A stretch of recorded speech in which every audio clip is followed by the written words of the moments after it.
Baik, terima kasih. Oke, saya mulai. Bismillahirrahmanirrahim. Assalamualaikum warahmatullahi wabarakatuh. Selamat malam, Om Swastiastu, Namo Buddhaya, salam kebajikan. Saya ucapkan selamat datang ya dan selamat bergabung bagi Bapak dan Ibu pada Diklat Pendidikan Nasional kali ini.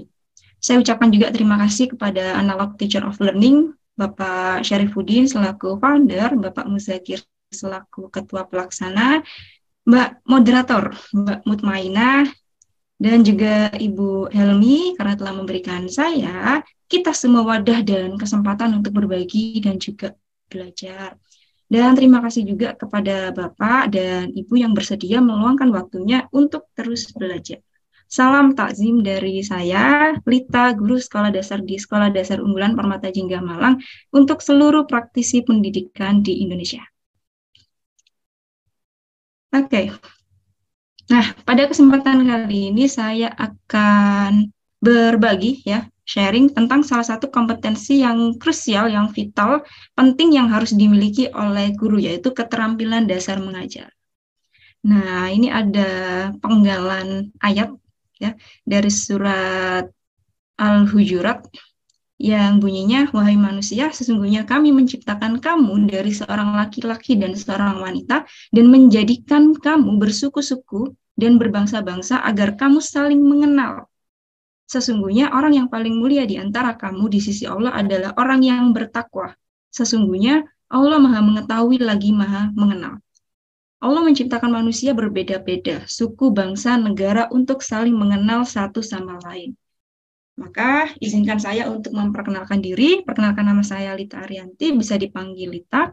Saat ini saya bekerja menjadi guru sekolah dasar di Sekolah Unggulan Permata Jingga Malang. Nah, ini ada data saya, kontak, email. Bapak Ibu bisa bersilaturahmi, diskusi seputar tentang pendidikan. Kemudian aktivitas saya saat ini adalah saya juga peneliti, penulis, belajar, dan mengajar. Tapi lebih banyak belajar di sini karena betapapun mengajar itu saya rasa hanya 20%, hanya sedikit saja gitu. Ketika kita menjadi guru, mengajar itu hanya sedikit. 80%-nya itu adalah belajar. Kenapa? Karena ketika kita di kelas untuk mengajar, secara tidak langsung kita yang justru belajar dari siswa. Oke. Materi hari ini saya akan coba berbagi ada 3 hal, yaitu yang pertama adalah definisi keterampilan dasar mengajar, kemudian manfaat dan tujuan keterampilan dasar mengajar, jenis-jenis keterampilan dasar mengajar. And the last but not least your task. Jadi di akhir nanti ada tugas yang harus dikerjakan oleh Bapak Ibu guru gitu. So enjoy it. Oke, yang pertama yaitu keterampilan dasar mengajar. Keterampilan dasar mengajar itu merupakan salah satu keterampilan yang kompleks. Kenapa? Karena pada dasarnya keterampilan ini tuh membutuhkan pengintegrasian yang utuh dari beberapa keterampilan yang jumlahnya itu bisa dibilang cukup banyak gitu. Ada 8, 9-an. Nah, keterampilan dasar mengajar atau teaching skills adalah kemampuan atau keterampilan yang bersifat khusus atau most specific instructional behavior yang harus dimiliki oleh guru, dosen, instruktur agar dapat melaksanakan tugas mengajar secara efektif, efisien, dan profesional. Dengan demikian, keterampilan dasar mengajar ini berkenaan dengan beberapa keterampilan atau kemampuan yang bersifat mendasar dan harus dikuasai oleh pendidik. Oke, kemudian kita masuk pada yang kedua, yaitu manfaat dan tujuan keterampilan dasar mengajar. Supaya guru atau tenaga pendidik ini dapat memahami hakikat dari keterampilan dasar mengajar yang dapat dipraktikkan di dalam kelas, mengidentifikasi jenis-jenis keterampilan dasar mengajar, dan terampil menerapkan setiap jenis keterampilan dasar mengajar untuk meningkatkan kualitas proses dan hasil pembelajaran. Guru akan mempunyai kesiapan mengajar yang baik dalam menguasai bahan pengajaran serta bisa memberikan penguasaan kelas yang baik. Oke, jenis-jenis keterampilan dasar mengajar.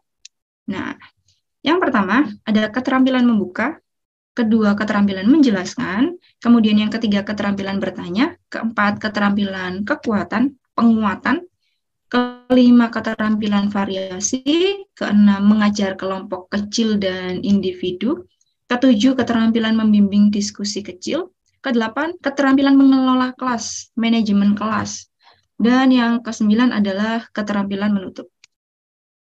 Oke, kita bahas dulu yang pertama. Untuk keterampilan membuka dan menutup pembelajaran ini saya gabung menjadi satu. Keterampilan membuka pelajaran adalah usaha guru untuk mengkondisikan mental peserta didik agar siap dalam menerima pelajaran. Sedangkan keterampilan menutup pelajaran ini adalah keterampilan guru dalam mengakhiri kegiatan inti pelajaran. Nah, dalam menutup pelajaran, guru dapat menyimpulkan materi pelajaran, mengetahui tingkat pencapaian peserta didik dan tingkat keberhasilan guna dalam proses belajar mengajar. Hal yang perlu diperhatikan pada keterampilan membuka ini, nah, dalam membuka pelajaran harus memberi makna kepada peserta didik yaitu dengan cara yang relevan dengan tujuan dan bahan yang akan disampaikan. Kemudian yang kedua adalah menggunakan apersepsi yaitu mengenalkan pokok pelajaran dengan menghubungkan terhadap pengetahuan yang sudah diketahui oleh peserta didik. Dan yang ketiga bisa dengan ice breaking atau tepuk. Nah, hal yang perlu diperhatikan dalam keterampilan menutup pelajaran ini ada kesimpulan, tanya jawab, membahas bersama, menyimpulkan sendiri. Oke. Kemudian kita masuk pada keterampilan menjelaskan. Keterampilan menjelaskan ini adalah suatu keterampilan menyajikan bahan belajar yang diorganisasikan secara sistematis sebagai suatu kesatuan yang berarti sehingga mudah untuk dipahami pada peserta didik. Nah, prinsip-prinsip dalam keterampilan menjelaskan ini ada beberapa, yaitu yang pertama, penjelasannya harus disesuaikan dengan kemampuan dan karakteristik peserta didik. Nah, kalau di SD itu kan kita kan bagi dua ya, yaitu kelas rendah dan kelas tinggi. Kelas 1, 2, 3 kelas rendah, 4, 5, 6-nya kelas tinggi. Nah, ini harus kita sesuaikan dalam penjelasannya, karena untuk kelas rendah, kelas 1, 2, 3, ini harus menggunakan bahasa yang sederhana. Nah, ini yang paling sulit. Untuk kelas rendah ini menurut saya yang paling sulit. Kenapa? Karena ketika kita berusaha untuk menyederhanakan, ternyata penyederhanaan versi kita itu masih sulit untuk diterima oleh siswa. Sehingga dari penyederhanaan itu harus disederhanakan lagi, sampai mereka itu paham dengan apa yang kita jelaskan. Kemudian yang kedua adalah penjelasan harus diselingi tanya jawab. Materi penjelasan harus dikuasai oleh guru, jelas. Kemudian dapat menjelaskan harus disertai dengan contoh-contoh yang konkret yang dihubungkan dengan kehidupan. Oke, kemudian masuk pada keterampilan bertanya. Keterampilan bertanya ini merupakan suatu unsur yang selalu ada dalam proses komunikasi, termasuk dalam pembelajaran. Nah, keterampilan bertanya ini merupakan ucapan atau pertanyaan yang dilontarkan oleh guru sebagai stimulus untuk memunculkan atau menumbuhkan jawaban respon dari peserta didik. Oke. Beberapa prinsip bertanya. Yang pertama, pertanyaan hendaknya mengenai satu masalah. Jadi, setelah kita memberikan satu pertanyaan, kemudian kita memberikan waktu siswa untuk berpikir. Kemudian yang kedua, pertanyaan hendaknya singkat, jelas, dan disusun dengan kata-kata yang sederhana. Yang ketiga, pertanyaan langsung sebaiknya diberikan secara random, dan yang terakhir, pertanyaan hendaknya disesuaikan dengan kemampuan dan kesiapan peserta didik. Oke, kita masuk pada keterampilan kekuatan. Memberi penguatan atau reinforcement merupakan tindakan atau respon terhadap suatu bentuk perilaku yang dapat mendorong munculnya peningkatan kualitas tingkah laku tersebut di saat yang lain. Nah, tujuan adanya memberikan keterampilan penguatan ini, yang pertama, menimbulkan perhatian siswa. Siswa bisa menjadi lebih fokus. Kemudian, membangkitkan motivasi belajar siswa. Kemudian, kemampuan merangsang peserta didik untuk berpikir lebih baik. Dan ada beberapa jenis-jenis penguatan, yaitu verbal, Contoh, good, excellent, kamu hebat, wah kamu keren banget, kerjaan kamu bagus banget, gitu. Atau memberi penguatan dengan gestur, tangan mengepalkan semangat, good. Nah, dan penguatan dengan cara mendekati. Oke, kemudian kita masuk pada keterampilan variasi. Nah, keterampilan menggunakan variasi ini merupakan keterampilan guru dalam menggunakan bermacam kemampuan mengajar untuk memberikan rangsangan kepada siswa agar suasana pembelajaran itu selalu menarik, sehingga siswa itu bergairah dan antusias dalam menerima pembelajaran dan aktivitas belajar mengajar dapat berlangsung secara efektif. Nah, tujuan adanya variasi dalam belajar mengajar ini ada menghilangkan kejenuhan, mempertahankan kondisi optimal belajar, meningkatkan perhatian, fokus, motivasi, dan memudahkan pencapaian tujuan pengajaran. Nah, keterampilan variasi ini ada 3. Penggunaan media, gaya mengajar, penggunaan model atau metode pembelajaran. Oke.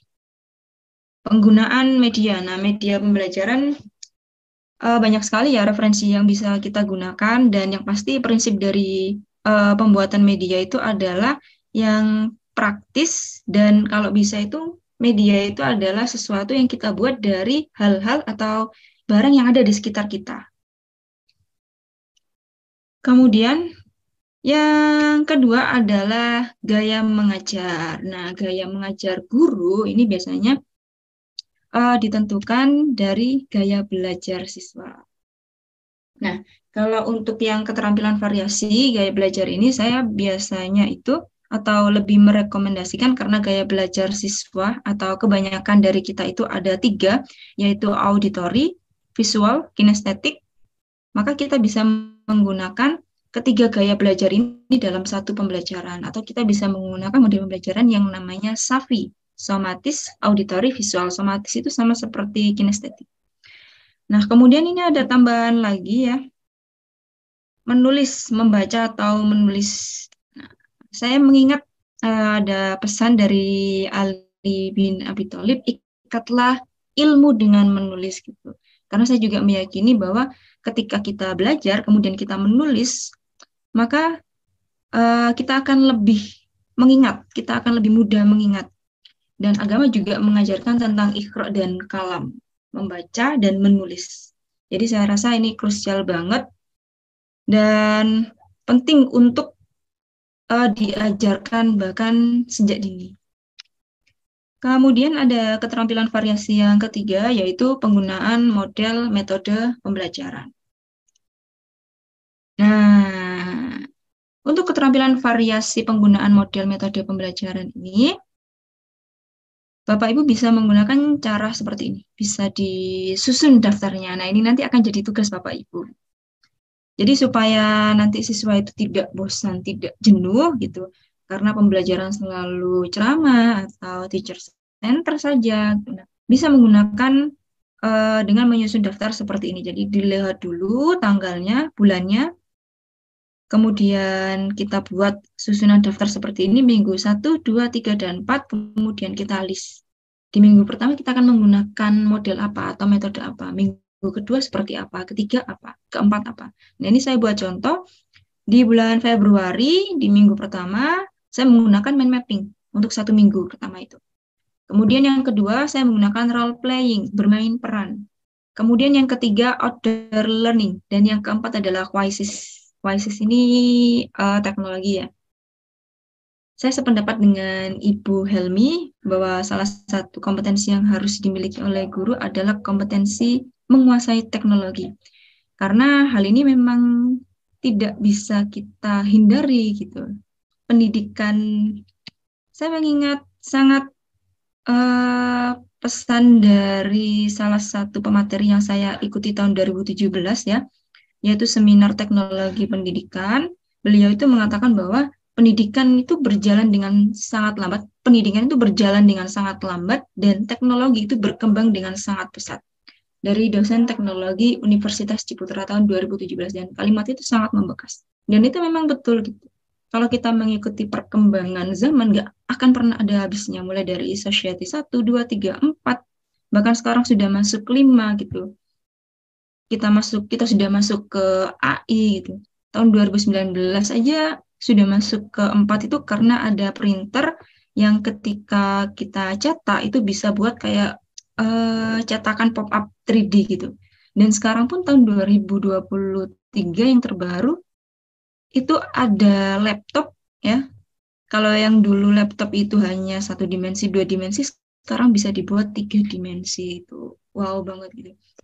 Terlebih lagi kita habis kena pandemi di mana semuanya hampir di seluruh dunia itu baik pembelajarannya itu menggunakan online, secara tidak langsung kita dituntut untuk harus melek teknologi, mau nggak mau gitu ya.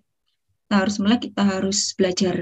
Teknologi itu bukan untuk ditakuti, tapi untuk ditaklukkan. Karena teknologi itu diciptakan dari golongan kita sendiri, manusia, dan seharusnya ya memang kita yang handle, kita yang mengoperasikan, kita yang taklukkan. Bukan teknologi yang menaklukkan kita, gitu. Tidak seperti itu. Kemudian ada keterampilan mengajar kelompok kecil dan individu. Keterampilan mengajar kelompok kecil ini di mana kemampuan guru melayani kegiatan peserta didik yang jumlah pesertanya itu 4 sampai 5. Dan itu heterogen dari yang kemampuan kognitif yang beragam gitu ya. Sedangkan keterampilan dalam pengajaran perorangan atau individual adalah kemampuan guru untuk menentukan tujuan, bahan ajar, prosedur, waktu yang digunakan dalam pengajaran dengan memperhatikan tuntutan-tuntutan dan perbedaan individual atau peserta didik.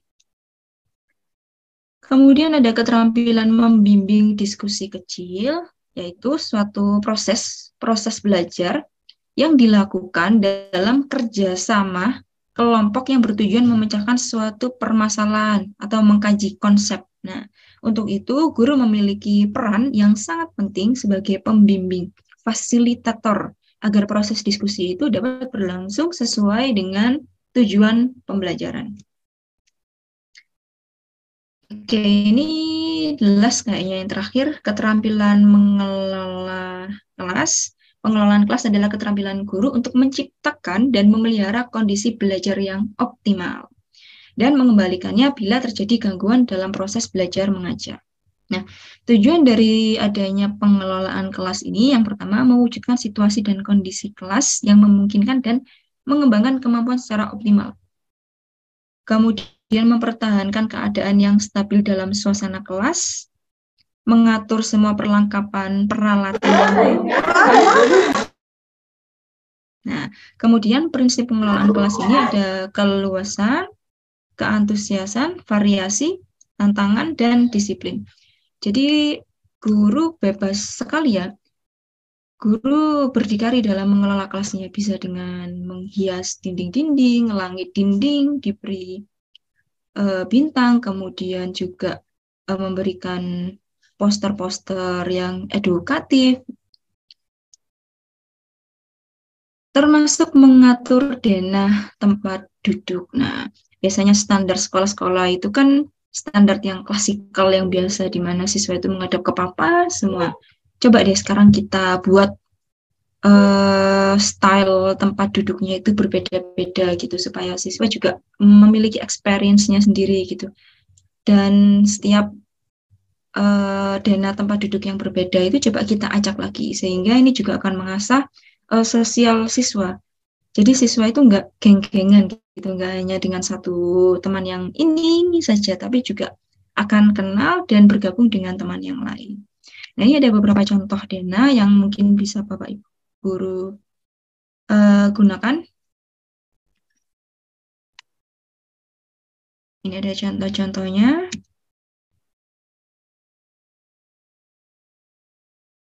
Ini juga bisa menghilangkan kejenuhan siswa dan juga guru ya.